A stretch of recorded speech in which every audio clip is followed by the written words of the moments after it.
guys! Welcome back to our YouTube channel. Sa may gilid ng bahay to, oh. Ang sarap lang ng panahon kasi nag-aambon siya. Hindi naman malakas, no? Kaya nakikita nyo, hindi malakas. Pero umaambon siya, walang araw.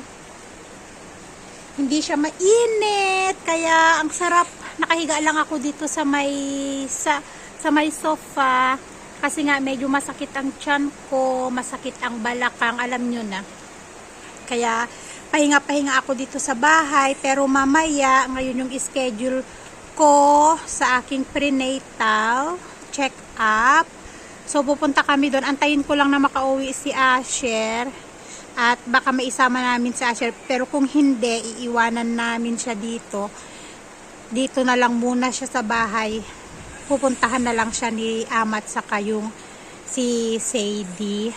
Pero tignan natin. Kasi minsan hindi siya napayag na maiwan. Gustong sumama din. So pupunta kami ng Parsa mamaya and sabay palengke na rin. So yan guys, nandito na kami sa Parsa. Dapat iwan namin si Asher. Kaso nasa lubong namin yung service nila Asher. Kaya kinuha na namin si Asher. So papunta na tayo sa clinic kung saan tayo magpapacheck up. So, ayun guys, nandito na tayo sa hospital. And yun nga, marami silang pasyente at inaantay namin yung aming turn kasi maraming mga nakapila. So, see you! Hi guys! So, ayan, nandito na kami sa bahay. Bali, medyo nagabihan kami ng uwi or nahapunan kami ng uwi kasi kinausap kami ng doktor. Meron sang mga sinuggest. Pero bago ko sabihin yun guys, namalengke na rin pala kami. Kabili kami ng mga gulay namin. Kumbaga, ulam namin hanggang sa mga susunod na araw. Siguro mga ano dito, isang linggo din namin na pang-ulam. Kasi problema ko palagi anong lulutuin. Kahit si Asis na ang problema. Kaya yan, sinabay na rin namin yung aming pamamalengke. Pambili ng mga gulay at nakabili kami ng karne na ipapanglahok sa aming gulay. Yan. Alam nyo yan, parang style sa atin na ginisang upo na may karne, ginisang sitaw na may karne, o adobong sitaw na may, alam nyo yan, yung ganong style ba. Kasi ngayon, ayaw ko muna ng Nepali foods. Medyo maselan ako, nabanggit ko na yata to sa mga previous na video ko.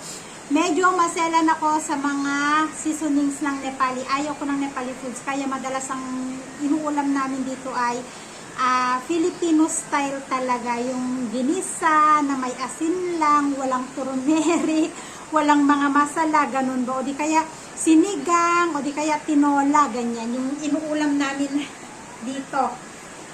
And yun, natagalan kami guys. Nabanggit ko nung nakaraan na sabi ng doktor, pagbalik mo ng 13 weeks, kasi 13 weeks,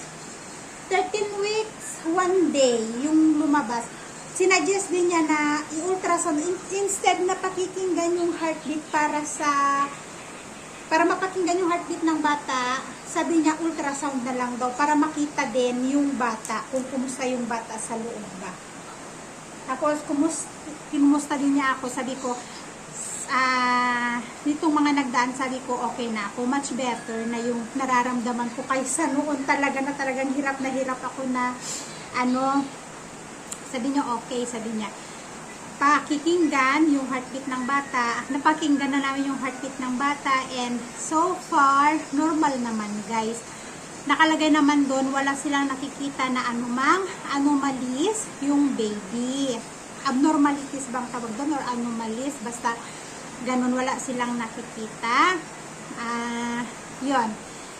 So, sabi ng doktor, 13 weeks, 1 day ka na. Sabi niya, kumbaga, last week na ng aking first trimester. Kasi next week, 14 weeks. Kasi ang sabi niya sa akin, ang first trimester daw ay from 0 to 13. Tapos sabi niya, ang second trimester, sabi niya is from 14 to 28 weeks. Then, 29 weeks to 40 weeks, yun yung pinaka-third trimester ko daw. Sabi niya, pinaliwanag niya, kinausap niya kami. Kasi sabi niya 42 ka na, sabi niya. Sa ngayon, sabi niya, wala tayong nakikitang abnormalities nung baby. Tama ba yung abnormalities or anomalies? Basta yung, alam niyo yun, yung may problema ba sa bata? Ngayon, sinabi niya, may sinabi siya na mag-blood test ako ulit para makita kung may diferensya ang bata. Something ganun guys, na hindi ko alam kung true blood test yon. Pero ang sabi, nagtanong kasi ako kay Cecil, kasi nung buntis si Cecil, siya yung nag-undergo nung ganung test. Ang sabi sa akin ni Cecil, dalawa daw yon. Pwede yata sa blood, at yung isa ay kukunin mismo sa tissue ng baby, kaya lang risky yata yon. So, sabi sa akin ng doktor, kung papayag ako sa test na yun sa malaking hospital, so ibig sabihin, somewhere in Bharatpur, mga malalaking hospital sa Bharatpur tulad ng CMC or something, kung meron sila nung test na yon. Pero dito yata sa Chaudhary, meron yata. Basta sabi niya, kapag nakapag-decide ka na, sabi niya, i-message mo lang ako. Etong si Asis, natutulala na siya. Yung dating kay Asis, nung kinuusap kami ng doktor, negative yung dating kay Asis na negative. Iba yung dating kay Asis. Kaya pinaliwanag ko kay Asis, Papa, normal lang yun. Sabi ko na, sinasuggest yun ng doktor para masigurado na yung bata walang diferensya. Kasi sabi ng doktor, makikita mo yun kapag 14 to 28, 14 or in between 14 to 28, makikita na yon kung yung may bata may diferensya, ganyan, kung wala siyang, alam nyo yon, kasi di ba kapag 15, 16 weeks yata ganun, makikita na nila kung may daliri na yung bata, may ilong na yung bata, may tenga na yung bata, may toes na, di ba ganun kasi yon, makikita yun sa ganun nga. Ngayon, ang dating kay Asis, negative, yung dating kay Asis, natutulala siya na gusto talaga na yung bata normal. Sabi ko naman, normal lang talaga yung papa na sinasuggest ng doktor, kasi pinaliwanag naman ng doktor, yung sa edad ko kasi, palagi nilang kino-consider talaga guys yung edad, ganyan. Yung sa edad mo, 42 ka na, sabi niya na, wag naman daw sana, pero yun nga, sabi niya, para makasiguro lang ba. Yun nga. Ngayon, sabi kasi sa amin ng doktor, kung sakali, kasi nga, di ba, nasa first trimester pa lang ako. Dito kasi, ewan ko, pero dito kasi guys, kapag nalaman nila na yung bata kasi may abnormalities or something, may diferensya, ina-advise din ng doktor na i-terminate yung pagbubuntis. Kaya sinabi ko kay Asis, ano man yung mangyari, sabi ko, hindi ko i-terminate, itutuloy ko. Kahit na may makitang mali sa bata, may makitang diferensya sa bata, itutuloy ko guys. Ayaw ko. Malaki na yung bata Alam nyo yung may heartbeat na nga, narinig na nga namin yung heartbeat namin, may ulo na yung, nakita mo naman yung forma ng bata, may ulo na siya, gumagalaw yung bata, di ba? Kasabi ko kahit na itutuloy ko yung pagbubuntis ko. Ayaw ko. Kaya nga, sabi ng doktor, pag-isipan nyo, pag-usapan nyo, kung papayag, nasa sa amin pa rin naman ang desisyon kung papayag kami sa test or hindi na kailangan. Minessage ko si Cecil, kasi si Cecil nga yung nag-undergo at tinanong ko kung magkano ang bayad.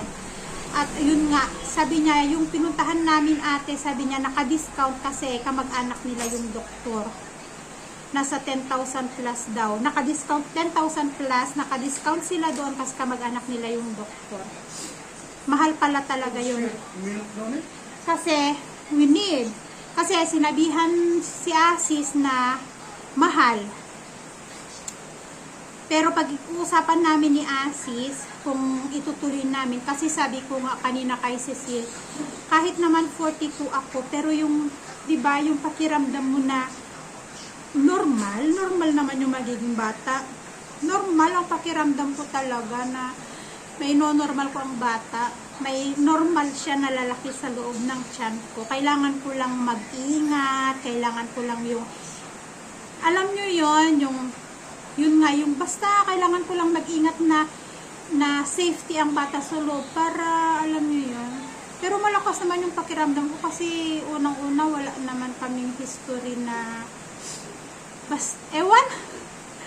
Pero kay Asis kasi yung dating kay Asis hindi maganda yung dating kay Asis, naging negative agad yung dating kay Asis, nalungkot siya agad. Kaya yun guys, kaya kami natagalan sa doktor kasi kinausap kami nung OB. Pero sabi ko nga ano man ang mangyari, itutuloy ko talaga. Bakit ba? Basta itutuloy ko kahit anong mangyari.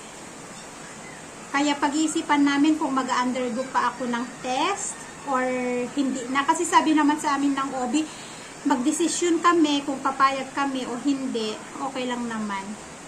Sabi niya na sa amin naman yung desisyon, malaking gastos. So, kung yung more than 10,000 discounted na yun dahil nga kamag-anak nila yung doktor, what if, diba, hindi namin kamag-anak, so mas malaki yung gastos.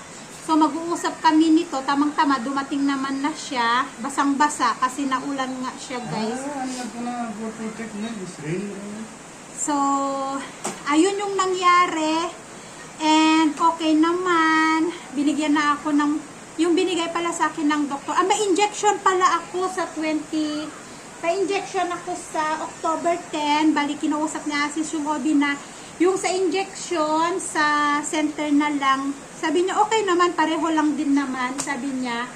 Tapos, binigyan niya na ako ng calcium and vitamin D, tapos, iron and folic acid. So, yun yung ititake ko. Pero sabi niya, ngayon, kasi meron ka pang, heartburn, sumasakit pa kasi ang sikmura ko, guys.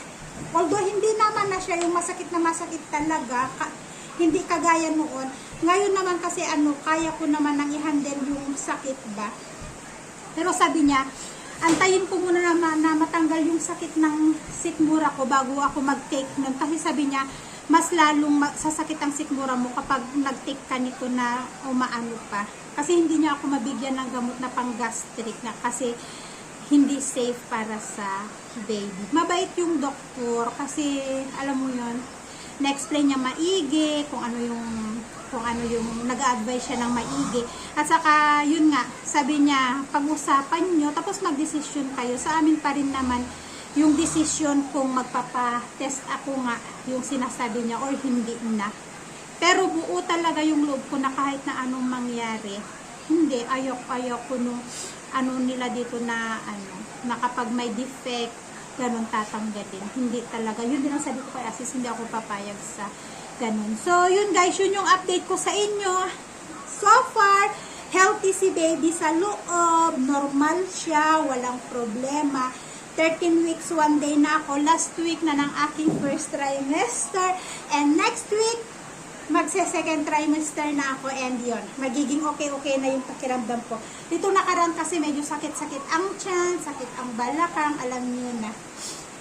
Kaya medyo rest sa bahay, hindi rin ako naalis ng bahay, nandito lang ako. So, ayun guys, yun lang yung ating video and update ko sa inyo tungkol kay Bunso. So, see you in our next vlog. Bye everyone and God bless us all.